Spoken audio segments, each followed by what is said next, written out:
Hello and welcome back to my channel. So I recently, today, just went 6-1 at my OTS championship in my local store, and then on Wednesday I went 4-0 with the same list at locals. So I got my invite with it, and I just want to showcase it off. It's a really cool deck. It's really hard to play, but it can be very rewarding if you learn the lines and just play it well. So yeah, I'm just gonna showcase it off, and yeah. So hopping into it, in the main deck, for the Unchained monsters, it's 2 Aruha, 1 Sarama, 1 Rakea, 1 Shyama, 1 Charvara, and then 1 Abominable. These are all, I think this is the perfect ratio. You can't argue playing 3 of this, but then you have to up the number of traps you play, and I don't want to play more traps, because then it leaves less room for non-engine, so I just kept it at 2. It was fine. I never needed the third. It's good, but you have to keep in account it locks you into fiends when you go second, so, like, you can't go into access code when you're going second, so it is a little rough. So you don't always want to be opening this, but I have a card to solve the fiend lock in my extra deck, so I'll showcase that later on. But yeah, so that's it for the monsters. Pretty standard. Also, you might notice this. I'm playing this over the blue dog in the main. I'll explain to you once I get to the blue dog why I did that. But yeah, so and then I'm playing the 3 prison. This is mandatory. It's just Rhoda. It's really good. Then chamber and escape. I'm only playing 3. I never wanted a 4th today. I think this is the right ratio. They're all just really good.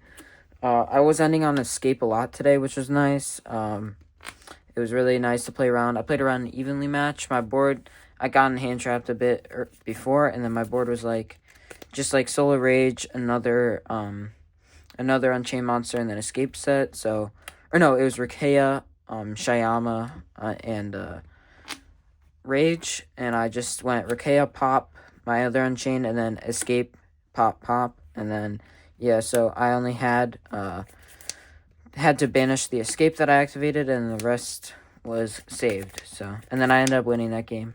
It was really nice. I just came back on the follow up, and yeah.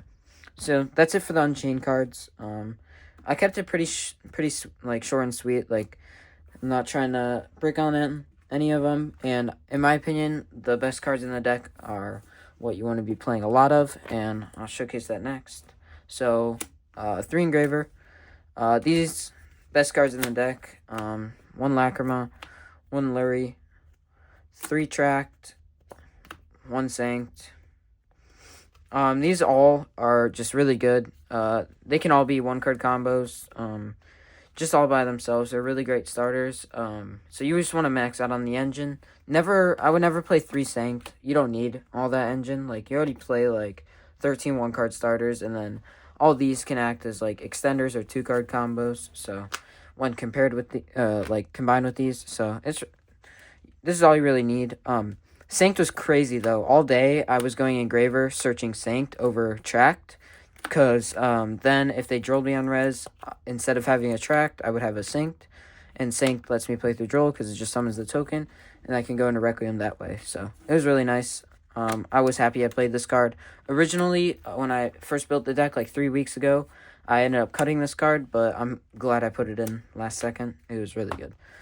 And then for the musket cards, the other engine, 3 Starfire, and then 1 Calamity. This stuff was broken all day. Every time I went second, if I normal summoned this, my opponent would just start stressing out. Like, I baited out 2 Imperms once with just a Starfire. Just a normal summon Starfire. Because I would go normal Starfire. I think I activated a Track below it. And then on res of the Tracked, I activated Starfire to summon from deck. And they negated it. And then I was like, okay. I turned this straight into the max. And then I went max effect to summon 2. And they negated that. So, and then I just linked it off into a Requiem. So it was crazy. All day going second. This card was just breaking. This engine was just breaking boards. And going first, it just like allows for you to make Desiree really easily. It's just so many light fiends in rotation. That's just so good. Yeah, so I think this is definitely better than Tour Guide. It just offers so much when you go second. So it was really good the whole day. And then for the non-engine, you don't have a whole lot of room for this, for a non-engine in this deck. I was only able to fit 16 and 42 cards. But it's 3 Ash, 3 Droll. So, this deck doesn't have a great plan into the Charmies. It can make a really good board under Perulia, so that's not the problem. But Fubulos, I just want to have outs for it, so I'm playing 6. You can Droll yourself. Droll is really not hard to beat with this deck. Like, I was getting Drolled left and right. Didn't matter. I go full combo, or I get Drolled plus their end board. I break their end board and kill. I did that against Voiceless Voice. It was pretty nice. So, yeah. I like all of these. It's just really good. Droll was really nice when I did my combo. If it was like a half end board because I would get hand trapped or something, Droll was just so nice to have backed up. Like, it came up in my top 4 match, and I believe in my top 8 match, but I ended up losing the game I drolled anyway, but I'll explain it once I talk about my matchups. 3 Droplet. This card, honestly, I like rarely ever saw it. I saw it once against my Voiceless Voice opponent, round 5, and it came up. My hand was so nasty. It was like one of the best hands I've ever opened. So yeah, I cooked his end board and just OTK'd him. It was really nice. And Droplet definitely helped me with that. So I think I'd keep playing this. I never really saw it. So best card in the deck, Thrust. This is literally everything. It's non-engine. It's engine to set your traps. It's just so good. And then post side, this card's even better. After I show you my side, I'll explain why. Yeah, this card's just busted. I mean, I never really resolved it. It was either getting ashed or, like, Desiree negated, but I resolved it a couple times, and it was so good. And then the talents, this is a really good when you go first, and then obviously it's just a thrust target, because I'm not really playing any, like, non-engine thrust targets. It's mainly for engine in my main deck, so I just want to have something when I went second. So I was happy I played the talents, and then 3 Imperm. Originally, I was trying to play, like, 1 Imperm and then play, like, another board breaker, but I was like, nah, I'm just going to play 3 Imperm, because you can draw it as a 6 card, and overall, it's just, like, a pretty good hand trap in general, because it doesn't play into thrust or talents, so I liked it, especially post-side when people are siding in thrust. I didn't want to be playing into it too hard, so I liked Imperm. It was also a pretty decent card to set off thrust, so that was nice. I think I set it off thrust once, but it didn't matter. I lost that game anyway. So, yeah. But Imperm was nice. So, yeah, that's it for the main deck. 42 cards. Overall, I don't think I'd make any changes. So, yeah. For the extra, this is also really standard. I'm trying to keep it as standard as can be. I think this deck's almost solved by now, but it's the 1 max. Obviously, this guy's just broken. Since it's foreign, every time I, like, summoned it, I would be like, yeah, so it will allow me to summon up to, like, 3 cards or whatever, and my opponent would be like, hold on, and then they, like, look it up, and they'd be like, holy crap, this card's broken. So, yeah, it's really, really good at breaking boards. It's the reason the musket cards are good, so, yep. And then, 2 Yama. 2 Yama's necessary. You don't need a 3rd. I don't think it would ever come up for me, but yeah, sometimes you burn 1 in your turn 1 combo to, like, banish it to summon back 1. That only really happens if you get hand trapped a couple times, but other than that, you should be saving this. And then the 1 Rage. You don't need 2 of this. I don't know. I've seen this playing 2. I don't know why. You only really need it when turn 1.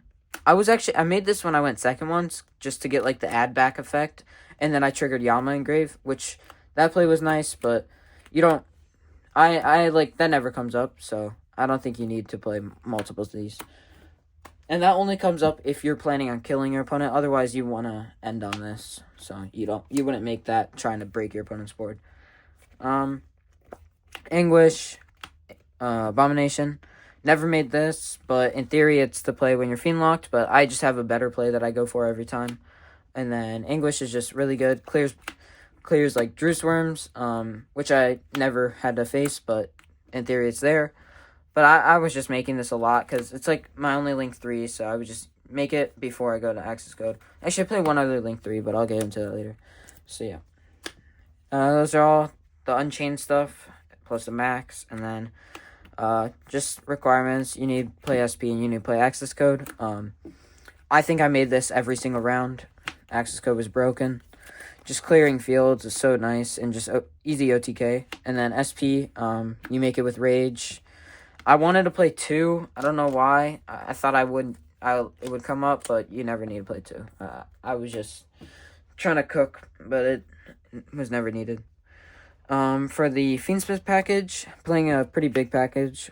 Requiem, Sequence, Moon, Agnum Day. I'll explain how broken this card was. Aerial Leader, Desiree, and then Caesar. I think this was the MVP of the extra deck. I'm so happy I played it.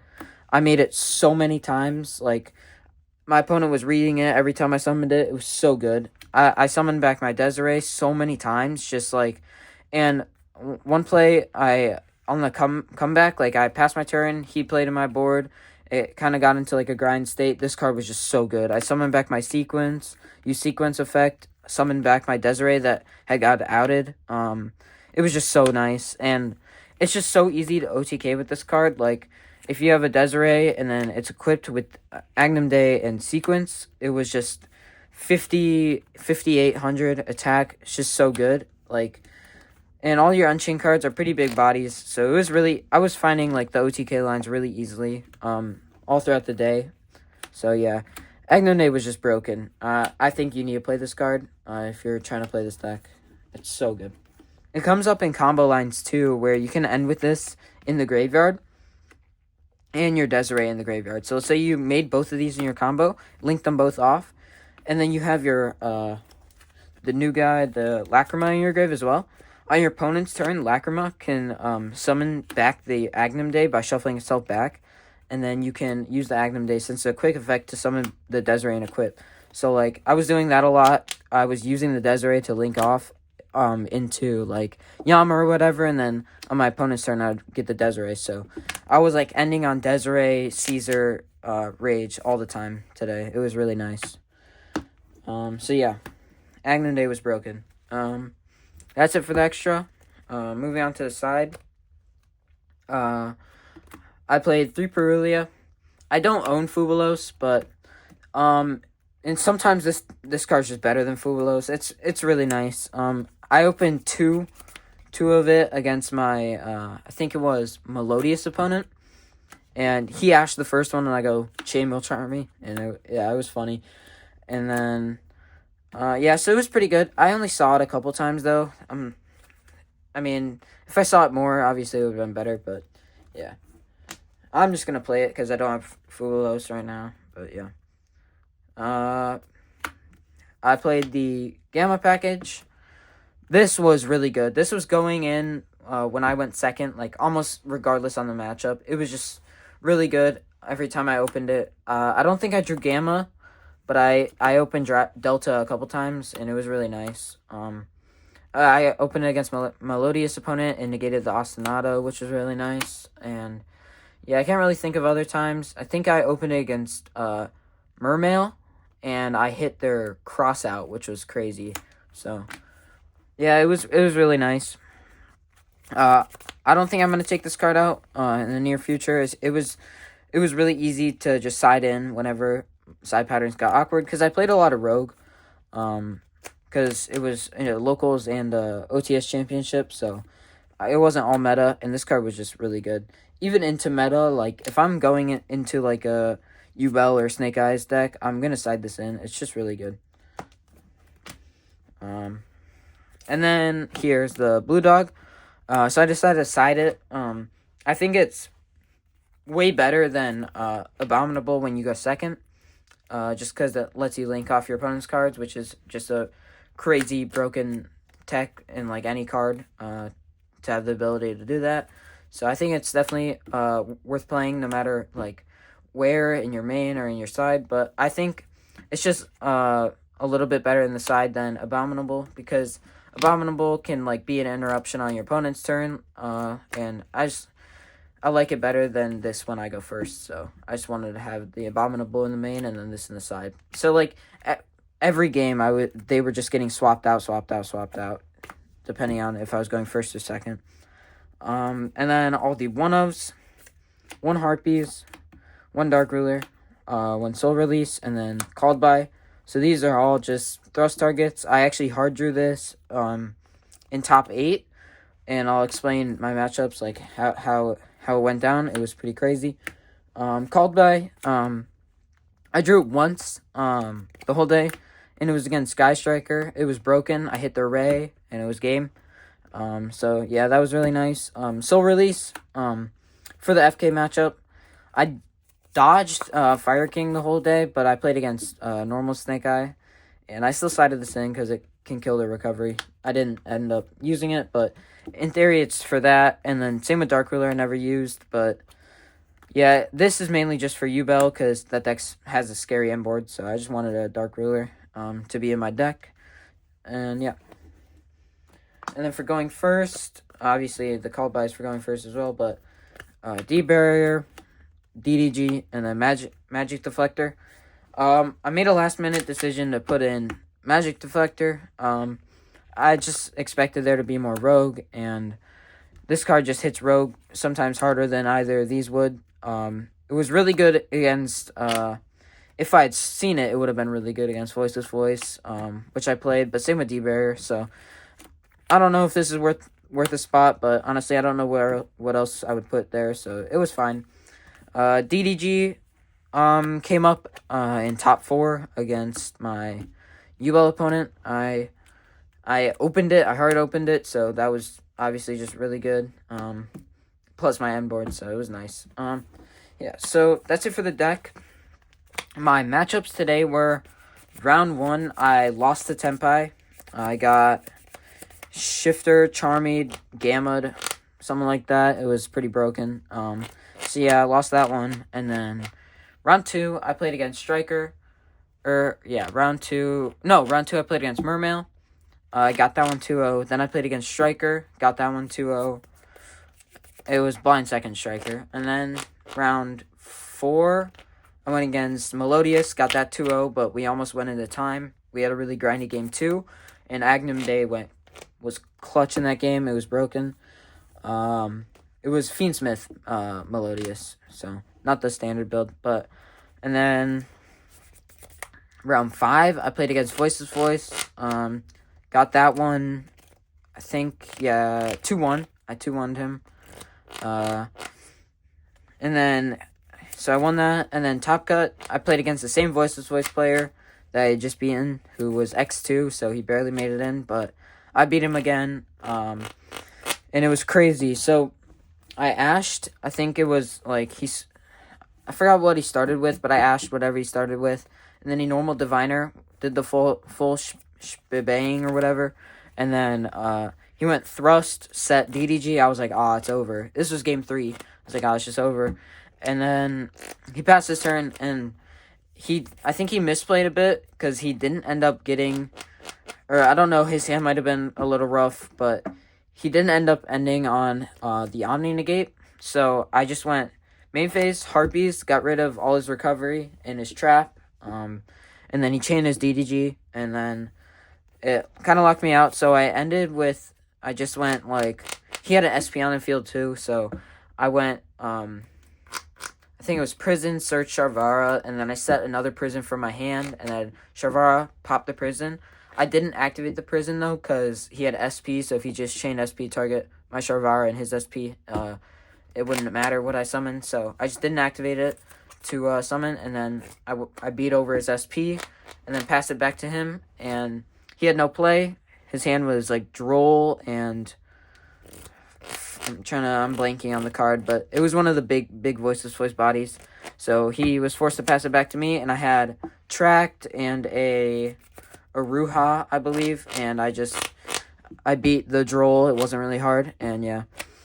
I added it and got my invite, so that was pretty cool. And then top four. Sorry, I played against U-Bell. Game 1, I just set up my end board through Mourn or Nib. I ended on Caesar plus Rage. So that was pretty good, and it was just too good for my opponent to out. I also had Droll on top of it, so yeah, he just scooped it up. And then game 2, he made me go first, and then he had Nib again, and I played into it. I wasn't expecting the Nib 2 games in a row.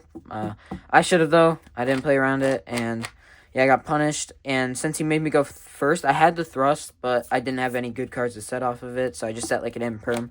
And he beat the Imperm. I'm like, okay, let's go next. And then game 3, my hand was nuts. It was like Droll, DDG, Imperm, Prison, plus like Aruha or something. And he Mournered my Yama, I think. And I ended on like Rage plus DDG, and it was just too much. So, yeah, that's it for the. And then in the finals, I lost this Snake Eye, but yeah. So that's it for the deck profile. If you guys want, I can do some locals gameplay. Also, sorry for the inconsistent uploads. I got like really busy with school and stuff, so I haven't been able to really make it to any locals recently and put out content because I haven't really been focusing on Yu-Gi-Oh! But yeah, so just let me know if you guys want to see any locals gameplay with this deck. It's really, really fun, and it's a very rewarding deck to play if you get good with it. So, yep. See you guys in the next one.